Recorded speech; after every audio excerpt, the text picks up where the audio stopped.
right? So this is someone who doesn't know about OPSEC, and now everyone knows that he hacks without wearing any clothes, and he has an ugly house. Also, pro tip, cover your webcam. Yeah? That way people can actually take photos of you. Like, really. So you need OPSEC because it hurts to get fucked.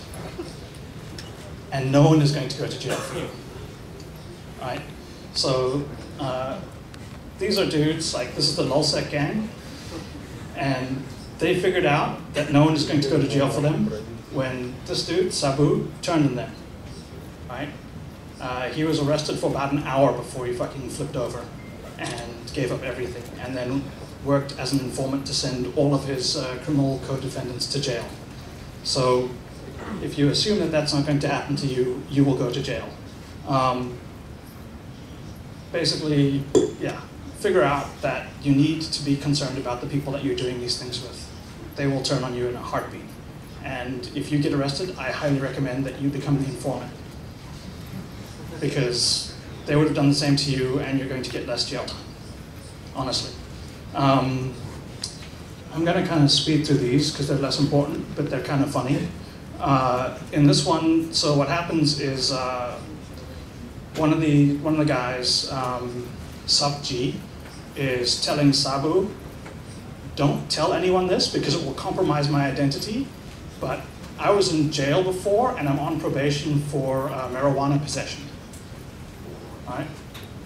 What happened? Oh, it compromised his identity and now he's in jail for fucking criminal hacking. Right? If you ever start with, don't tell anyone this because it would compromise my identity, don't fucking tell the person that you're about to tell. I mean, seriously. Never trust anyone. This one, yeah. In this one, the fucking idiot actually used, okay, so this guy defaced a political website, and to get the defacement page to his friend, they used Facebook messaging. Like, with their real accounts and their real names and their pictures, right? Don't do that. Pro tip, Facebook, it's not actually for hacking, right?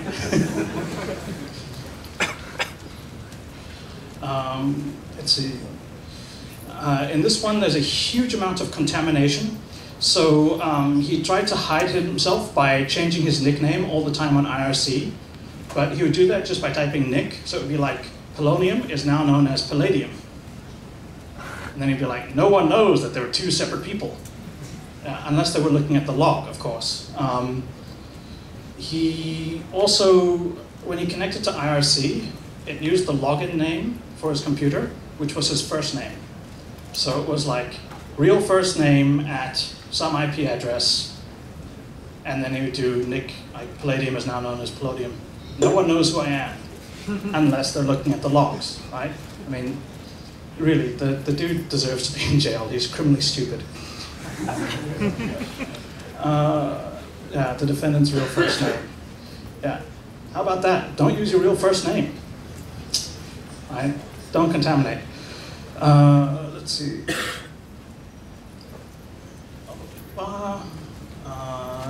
Yeah, and this one, again, it was a contamination. So basically, Sabu said, who is this? I don't recognize your name. And he replied, oh, this is Palladium, right?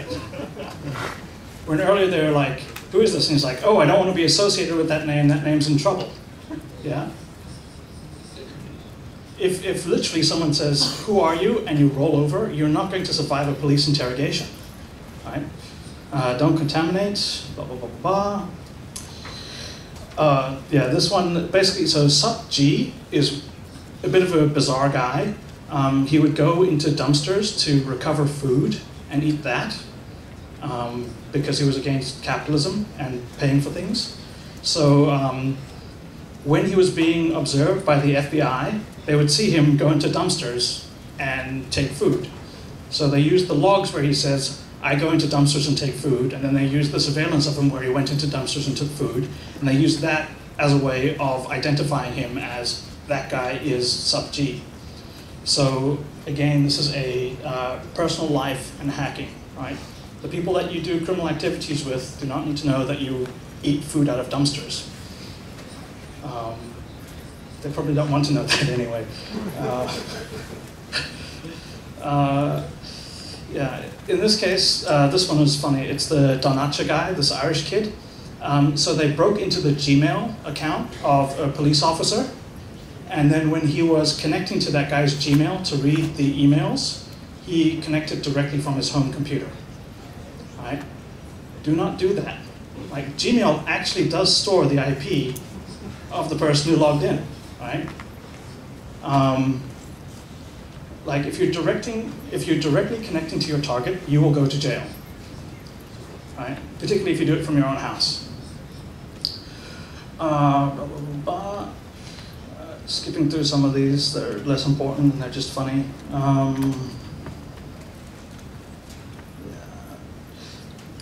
This one, basically, so what happened was SupG had been saying a huge amount of the time, like, I use Tor, I use a Mac. Basically, he gave out the equipment that he was using and the operational security steps that he was taking. And then when the FBI were doing their investigation, they used the fact that he was using a Mac and he was using Tor as part of their identification process. So by revealing information about how he operated, they were able to use that information to reverse engineer who he was.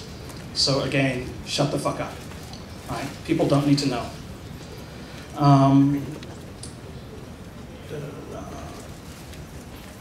Same thing.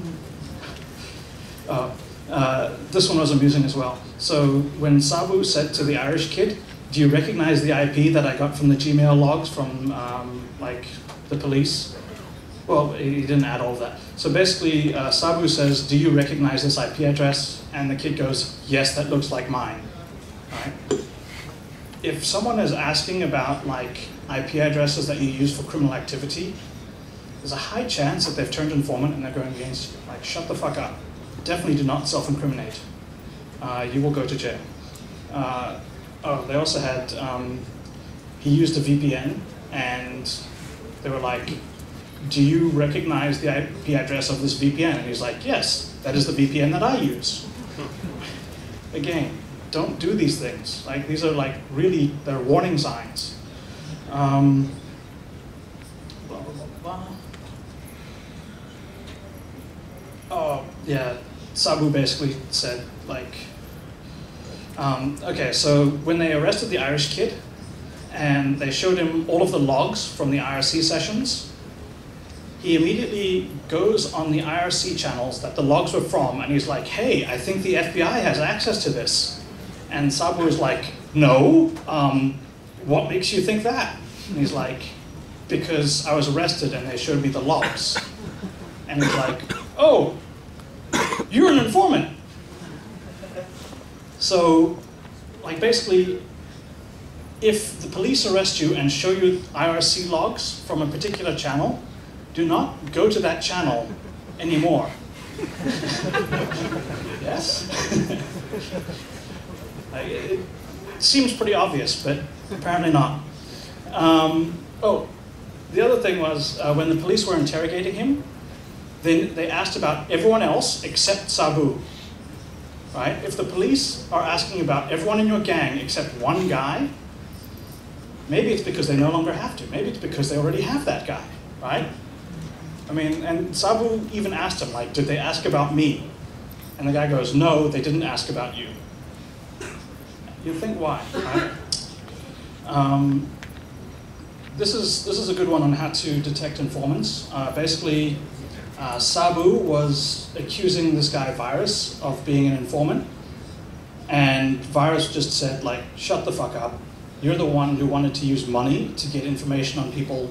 That's what the feds do, right? The feds don't have brain power, but they have money. So they will buy brain power from other people, right? It's a very, very classic tactic where they will use the resources that they have available to compensate for resources that they do not have. So in this case, they will throw money at a problem. So yeah, like, seriously, if someone you know starts being really, like if they disappear for a short amount of time, then they come back and they're really friendly and they want to talk about specifics of criminal acts that you've done, they have been arrested and they've turned an informant. If they start offering you money, they've definitely turned informant, right? It's guaranteed. The good news is Virus, who was paranoid and was like, you're a fucking informant, he's not in jail, right? This one, I recommend reading the slides later on. They go into a lot of detail about how they use technology to uncover information, to do contamination checking, and it can give you a good idea of things to avoid. This one, oh, right, this one. So, bonus picture. Does anyone know why this guy's in jail? Sorry, the boyfriend of this girl. Why is he in jail? Because he's a fucking idiot. So his girlfriend sent this picture from her iPhone, and he uploaded it. And it had the geotags of where the photo was taken, right? So they took that, they went up to Facebook, they found out who she was, and she was in a relationship with this guy, and he's now in jail. So if you're going to post pictures of your girlfriend's breasts on hacked websites, get rid of the metadata, particularly the GeoIP tags. I mean, okay. He also, after he was arrested, he wrote up this huge paste bin about like what happened during the arrest and what he did and what he said. And it's very, very amusing because at one point the FBI was like, you have no skills, you don't know what the fuck you're doing, you couldn't have hacked those sites anyway, even if you tried. And he's like, these guys do not appreciate the skill level that it takes for SQLI, right? And it's a classic technique of an interrogation where you basically say to the guy who's being interrogated, you're a dumbass, you couldn't have done it. And the guy goes, I'm not a dumbass, this is how I did it, right? Yes, you are a dumbass. Right? If you're being interrogated, basically deny everything. Deny everything, admit nothing, demand proof. So some quick techniques to go over, things that will be useful. Basically, what are the parts of plumbing that you need to put in place? The thing about plumbing, it's really boring. Right? It's not fun to do. You'll know you did it right if nothing happens. Right? So the only reward is that you don't go to jail. And you have to do it first before you do the fun stuff. So it's not very, very exciting, but you have to do it. And this is because paranoia does not work retroactively, right?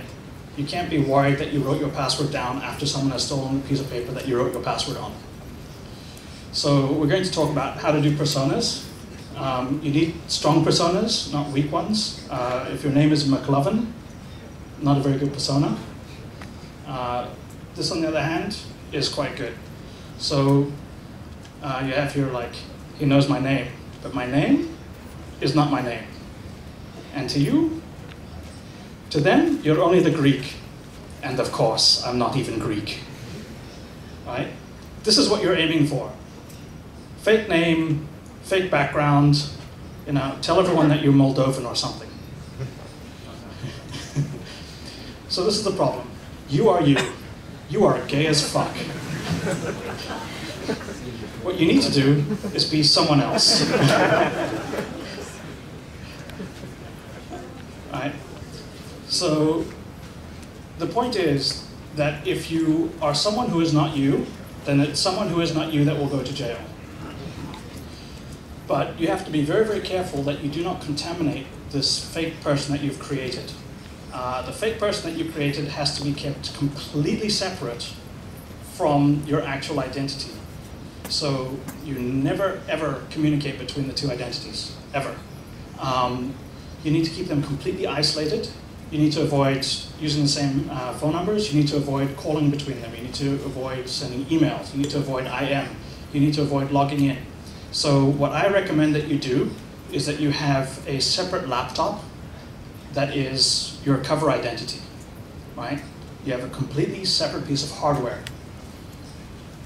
You have a different background for your desktop. You have different applications installed. If you want to go so far, you would use a different operating system. Right? That way, the environment will remind you that you are in your cover identity. It will have strong visual cues that will trigger the idea that, oh yeah, that's right, now I'm pretending to be Stanislav. Right? It's a lot easier if you've got things that say, you are someone else right now. Right? These are like ways to make it easier for you not to make mistakes. Personas is part of a layered defense. Just having a persona is not enough. You actually need to do all of the protection steps that you would normally do, but now for that cover identity. And you want to have technologies that fail closed. So what I recommend is using Tor. I guess, wait, Tor is now illegal in this country, right? You're not allowed to use a VPN. Soon it'll be illegal to not go to jail, apparently. So basically, you need to use Tor.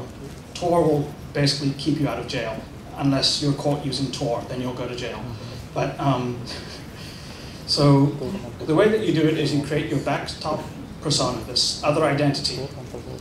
That other identity will then create a bad cover identity, which will then create a handle or a nickname. And that handle or nickname will be what actually does all of the criminal activity. If that gets compromised, then you can shed the intermediate cover identity, maintain the same backup cover identity, and start a new one. Right? That allows you to have much more protection over these things. If you want to see basically how things go wrong, you can read some of the how we found out who these bot herders were. Papers from like any of the antivirus stuff. And you'll see that these guys make a lot of classic mistakes. They will register companies at the same addresses over and over and over again. And they will have, one of those addresses will actually be associated with their real identity. And they will have registered a domain name to the same address, and that domain name will have their real email address. So there's a lot of contamination that goes on. And a lot of this tends to be legacy stuff. So like in 2008, they made a mistake. But because they never cut ties completely and started over from scratch, the mistake that they made in 2008 will come back and haunt them now. So you kind of have to cycle identities. Like basically give it 6 months to 12 months and then cut and start over again. Particularly because as you get better and better, you will make fewer mistakes, and the mistakes that you make later on will be less disastrous than the mistakes that you made earlier on. Yeah, things to avoid talking about. Profiling data actually turns out not to be very important. It's more important not to say things like, oh, my real name is, right? It turns out that while a lot of this profiling data can be used against you, it's very unusual for it to be sufficient to positively identify anyone. It's different if you're, at a counter intel or a very, very high level. But if you're just doing normal hacking activity, it's less bad. Basically, you want to avoid any sort of thing that will reveal your location. So don't talk about the weather, although I guess over here it's always just cold, so that's pretty easy. Don't talk about the time, because that will allow someone to give you time zone information, and time zone information will locate you geographically, right? If you say, oh, it's really late at night, that will narrow the number of places that you can be geographically, and it will help track down where someone is. If you complain about political events, again, that will be able to track down where you are. These are some of the things that we used to pinpoint and figure out who Sup G was. He complained about being arrested at political events, and he complained that his friends were arrested at political events. And that was used to correspond to where were there a large number of arrests at a recent political event. And they could track down cities, and they eventually figured out that he had to be from a very, very small geographic area. There are other things like don't talk about your personal characteristics, but that's all less important. The important thing is that you actually do these steps, that you actually do create a cover persona and that you actually do inhabit this cover persona when you're doing your activity. And you have to practice, right? It's not easy to do. It takes discipline, you'll forget, you'll make mistakes. You have to practice. So in this case, amateurs practice until they get it right. Professionals practice until they can't get it wrong, right? So you keep practicing until it's second nature. It's just what you do. And don't take logs, right? No logs, no crime. Okay. So in terms of how to actually stay anonymous, there are things that you should avoid doing. So you should avoid talking about anything that is personally identifying, like your name, your location. Right, so don't discuss where you're from, don't discuss how old you are, don't discuss that you've got short hair or long hair, what color it is, that you're male or female. Avoid anything that will help identify you into a subset. Right, don't mention tattoos or piercings or like that you've got a mohawk or anything like that. Don't talk about what you do professionally, don't talk about your real job, don't talk about things that you like to do. Don't talk about groups that you're involved with, right? Any of this stuff can be used to figure out who you actually are, right? And none of that stuff is important. What you should do is create a fake set of personally identifying information for your cover persona, and then make sure that when you avoid talking about things, you avoid talking about your cover persona. So when you make mistakes and you slip up, the person that will be arrested is the person who is not you, right? Your cover. It's a bit harder over here because all of your keyboards are fucking broken and have like Cyrillic on them. But generally speaking, you want to avoid using weird characters that will show that you come from a particular part of the world that uses a particular type of keyboard. Again, over here it's less important because everyone has the same sort of keyboard. But yeah, like basically, if you're pretending to be English, then you wouldn't use like Cyrillic characters all the time, right? If you avoid, so when you're doing these sorts of things, avoid keeping regular hours. Show up at different times, because otherwise, if you're always showing up at the exact same time, they can start to figure out what sort of sleep cycle you're on, and that again will narrow down your geographic location.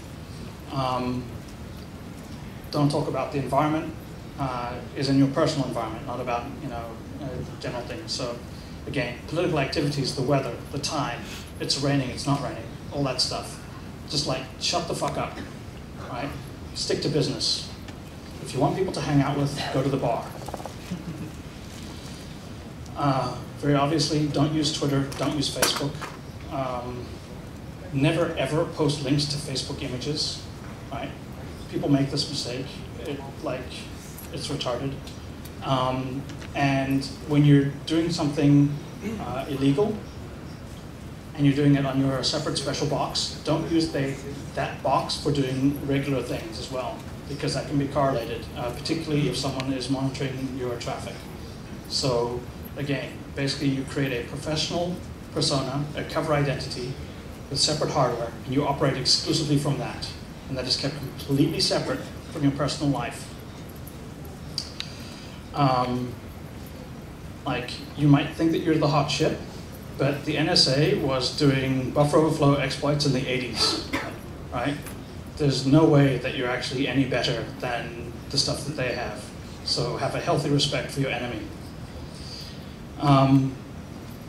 So part of the reason that we need to worry about OPSEC is actually that during the 90s and the early 2000s, there was basically the idea that as hackers, we were like the coolest fucking people on the internet.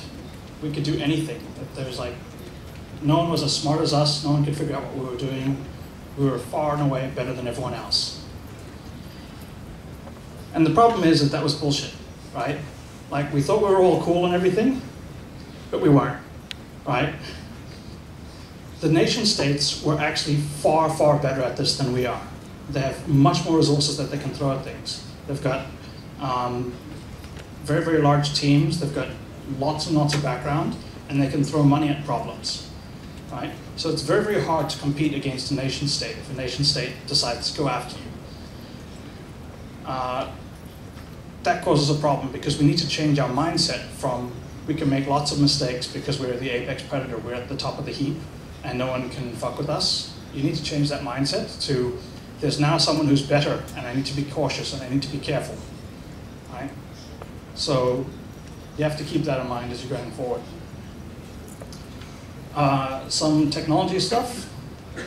So I'll show you some of the things that I've been working on to put together to make an operational platform from which to conduct activities. So you basically need at least 2 separate computers and a whole bunch of bouncers. So the primary components that you'll be working with are what we call an operational platform. This is the console that you use to do your actual hacking activity. And then, that you use to access the boxes that you do your hacking activity, right? So where you actually do your hacking from is what I would call a staging platform, or a launch pad, or a jump box. Basically, this is a box that is not associated with you. So you could use like Arbusi or any of the other bulletproof hosts to get a box that is not going to be used to associate that criminal activity with you personally. This box is where you actually do your hacking from. All you use your ops box for is SSH into that box and then go out. And then you need to bounce around a lot. So an operational platform, basically it's a modern VT100. It's a dumb terminal, and you need to do things like not have a webcam on it so that you don't end up on fucking Georgian site saying that you hacked stuff.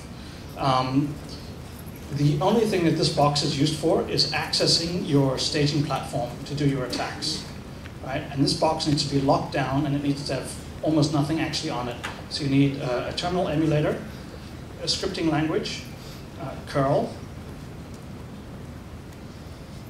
SSH, and that's it, right?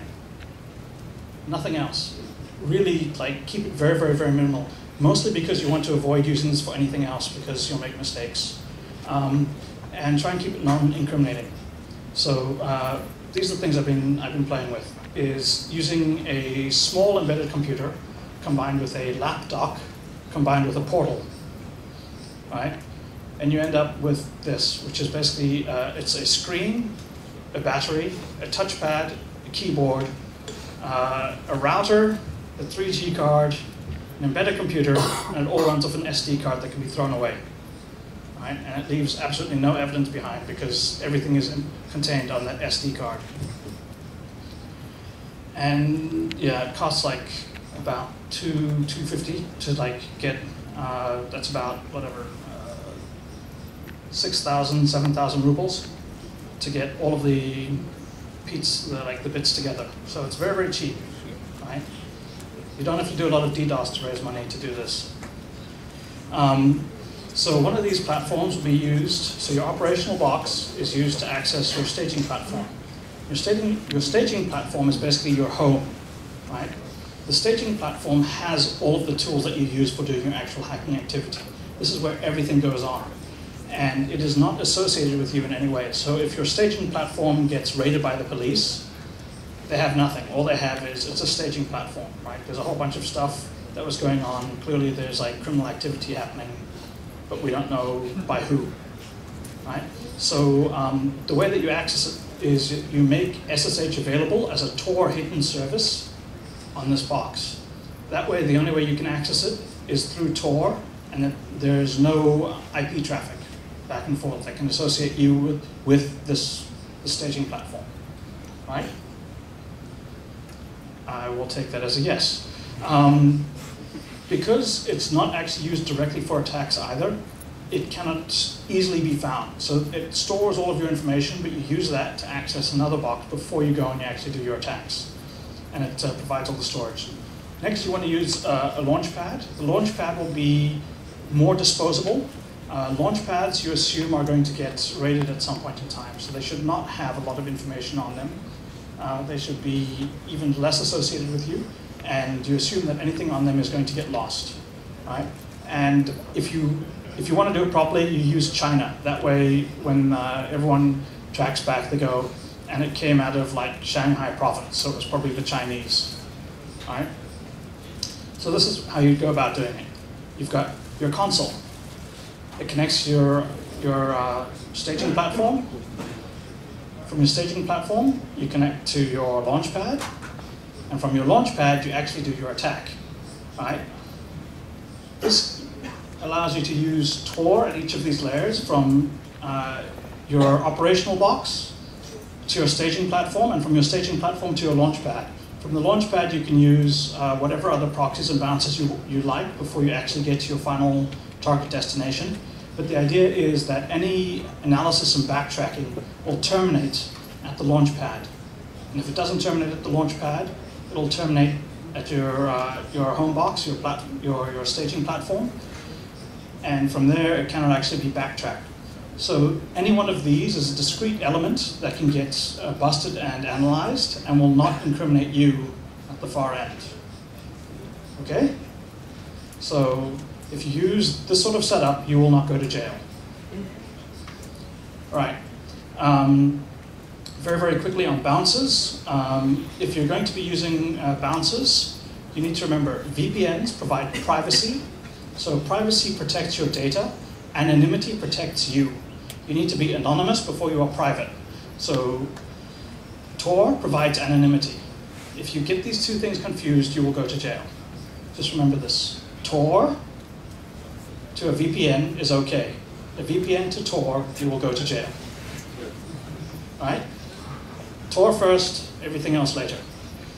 When you're purchasing a VPN, only ever use Bitcoins. Like, I know Liberty Reserve is very popular over here, but it's not secure. Web money used to be popular. We all know web money isn't secure. Bitcoins are secure in that they are private, but they are not anonymous. So only ever use Bitcoin through Tor. If you are going to purchase VPNs, this URL has a list of some VPNs which offer good anonymity services. The ones to use are PRQ and Molvad. Right? Those are safe, but again, only connect to them over Tor. When you're using Bitcoins, remember Bitcoins can be traced. So all of the information about how they got spent is public. So you need to make sure that that information cannot be tied to you.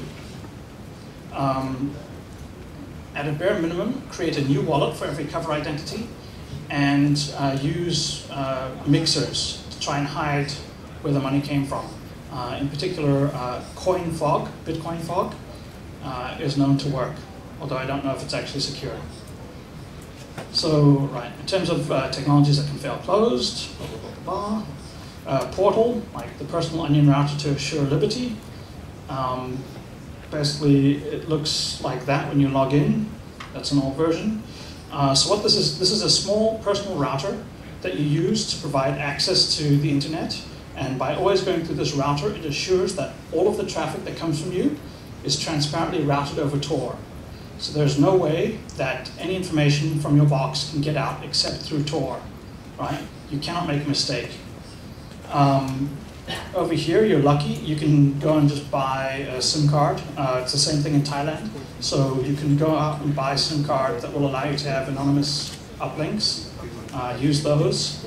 Remember that the 3G modem that you use can be traced back to you through the IMEI.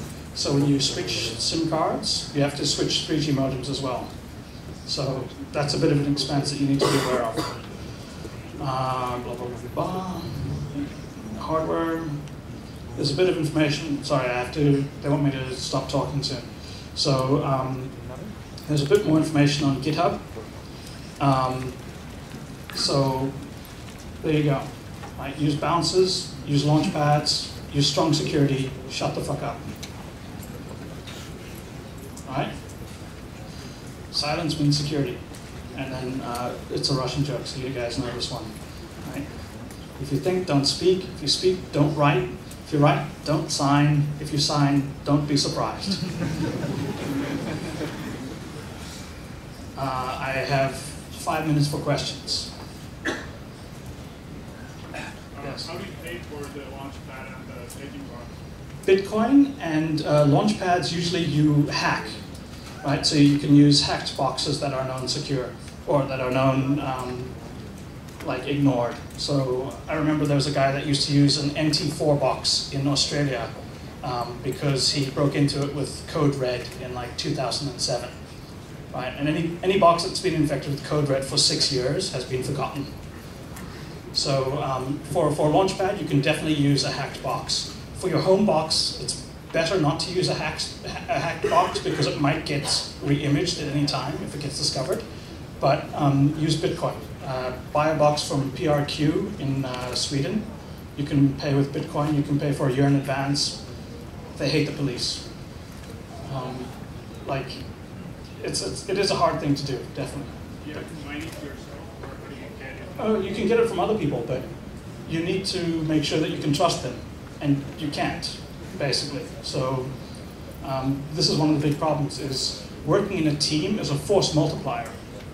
So if there's a bunch of people working on the same problem, you're going to be more effective than if you work by yourself. But if you're working with a bunch of people, you're likely to go to jail, because if one of them gets busted, then they will turn on everyone. So it's a real problem. Like, I don't have a good solution other than you have to be very, very careful. Right? But yeah, no, you can. So like there are hacking groups in the past that used to use shared launch pads. So they would all SSH in and then have a shared screen session that they would connect to. So one guy would be hacking for a while, and then if he would get bored, he would stop, and then someone else in the same session would take over and keep going. And that allowed them to be very, very effective in terms of having a large number of skilled people all focusing on the same task, sort of ongoing. So you know, there's things to do around that, for sure. And you can use Teams, and you can have someone else arrange that box. But it's more risky than if you do it yourself. Yeah, so there's a ways to get some alerts to your launchpad or home station to know that you're being backtracked or... Yes, okay, so you can do things like, you can use a tripwire and such to find out if it's been monitored by honeypot, like someone has come in and have added a rootkit to see what you're doing. Also, one of the techniques that you can do, and this is like private ODA technique, so don't tell anyone, but if you create a unique name for something, and then you take out a Google ad for that unique name, when someone starts doing an investigation, I guarantee you 100% that they will Google the name that they find. So as soon as the money gets taken out of your account for that unique name, burn, right? It's been popped, cut everything. So yeah, don't tell anyone I told you that. What do you think about the Tor Network? Because in Russia, some people say that nodes of the Tor Network can be controlled by FBI or some special organization. So the problem with the Tor Network is that it's not very big. Statistically, if you control 1% of the network, you will be both an entrance node and an exit node, given enough time. So 1% of the network is enough to unmask someone who uses Tor. There's 3,000 nodes total for the whole network. So if you own 1% of 3,000 nodes, you can find out who people are. That's not a very big number. So the way to think about it is Tor is sufficiently secure that the FBI can't catch you. It is not sufficiently secure that the NSA cannot catch you. Right? So that's part of the recreation and hacking, right? Pick your target. So if you hack the CIA, they're not going to be like, oh, well, let's re-image and like, we'll start over. They're going to call your mom and complain, right? So pick people that, like, basically be a bully. Pick people that you can push around easily, that are smaller than you, and that can't fight back well. That's the way to stay out of jail. There's another one. What about the hacking of the system that you need to be physically approximate to? I mean, like Wi-Fi hacking, or you don't do it. Yeah. Well, like the only reason to do Wi-Fi hacking, well, okay, like there are occasionally reasons to do Wi-Fi hacking, but generally speaking, the reason that you would do Wi-Fi hacking is to create bandwidth that belongs to someone else, so that when it gets tracked back, the original IP is someone else's access point. Generally speaking, that's not very secure, because usually what happens is you'll do it from your apartment because you don't really want to go somewhere else, right? So you're going to be at your flat, and you'll steal the connection from your neighbor. And then when the police show up, your neighbor is like a 70-year-old granny who doesn't even know how to use a computer. And there's a dude with like 7 Linux boxes who's like, yes, I have no idea that there was hacking going on next door. It could be anyone. Right? Like, the police are not as dumb as they look. Are there any other questions? Because I'm way over. Sorry. Can really FBI find someone in Russia, and can our web find someone in the USA? Or it's not really because of administrative problems? Yeah, it's basically for administrative reasons. Yeah, like it wouldn't really happen. So I have a friend who spends all of his time hacking Iran because he knows that no one in the US will ever extradite him to Iran. It's not going to happen. So he doesn't need to worry about all that security stuff. He can just go out and hack the shit out of things. It's similar over here. Like so there's the joke of like, I'd rather have him inside the tent pissing out than outside the tent pissing in. So if you're in Russia and you don't hack things in Russia, you're probably okay. You don't need to worry that much. But it's still embarrassing when your photo ends up on the internet. So, you know, like that might make it difficult for when you travel, because they do tend to, most of the arrests have come when like people respond to job ads taken into the US to go to interviews. There were those 2 guys that went to DEF CON who got arrested when they were going to give a talk. Like, there's the dude who got arrested when he went to go on vacation in Turkey. Like, if you are known, then like Interpol can get you caught in other countries. So if you never ever want to leave Russia, probably okay. But if you ever want to go on vacation somewhere, then better to be safe. But I'm way over time, so thank you.